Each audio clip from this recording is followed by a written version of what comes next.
A landscape dictates nothing until it receives water.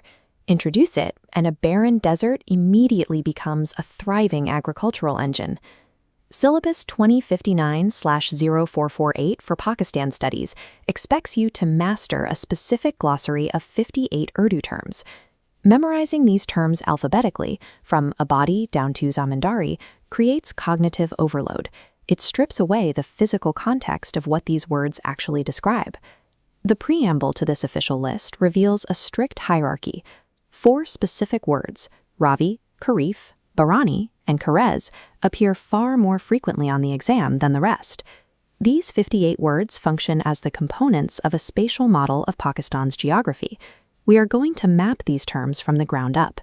We will start with the raw topography, add the hydrology, and end with the resulting human hierarchy to build a predictive spatial model. Rote memorization fails under exam conditions. Understanding the physical, causal chain between the land, the water, and the people guarantees mastery.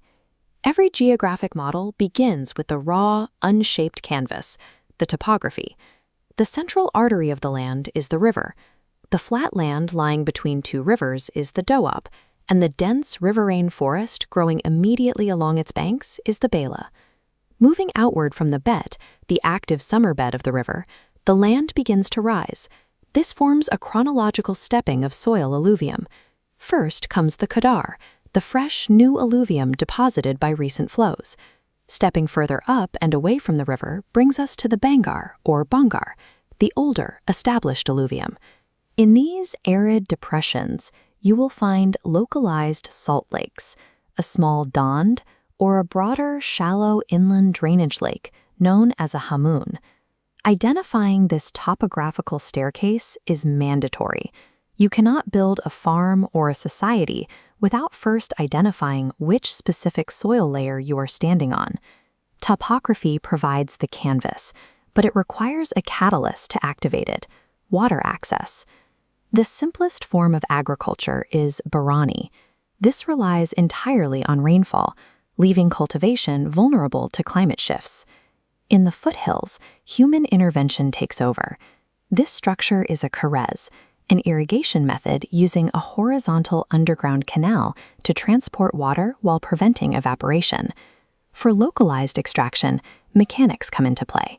A charsa uses animal power to lift buckets of water from a well, while a denkli relies on manual labor with a bucket, rope, and pole. When rivers swell, farmers use sailaba, a form of irrigation driven directly by heavy floodwaters forcefully spilling over the natural banks.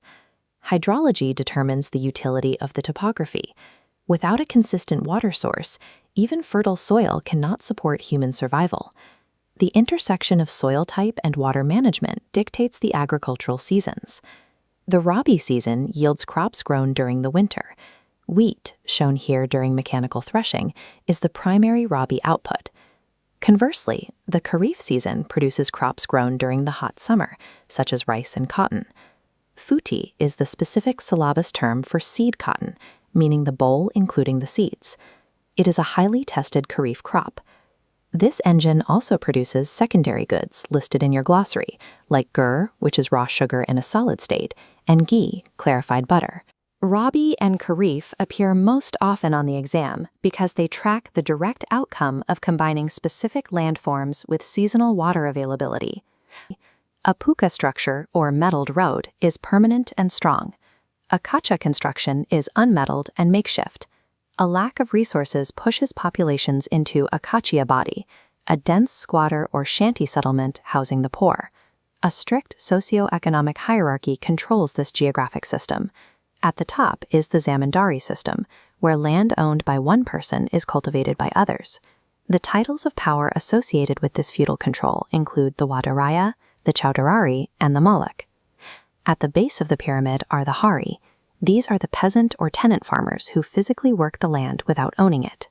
The economic expectation placed on the hari often includes bihar, free services demanded by the landowners. Finally, the harvested crops leave the rural hierarchy and flow into the commercial hubs, the mandis, or local markets, and the sadr, the main marketplace. The rural power structure, from the wadera down to the kachi abadi, directly reflects who controls the optimal Bangar soils and Karez irrigation channels. All 58 words fit into one interconnected geographical engine. The syllabus does contain edge cases. Words like mustag, meaning an ice mountain, or lu, a hot wind, appear rarely and are mostly confined to the mark schemes. When we filter out the noise, the high-frequency core of the exam becomes visible: Barani, Karez, Rabi, Karif, Pukka, and Kachiabadi. The operational rule is constant. Topography dictates water, water dictates agriculture, and agriculture dictates society. By replacing a two-dimensional glossary with a three-dimensional causal map, you master the physical realities of the Pakistan Studies exam.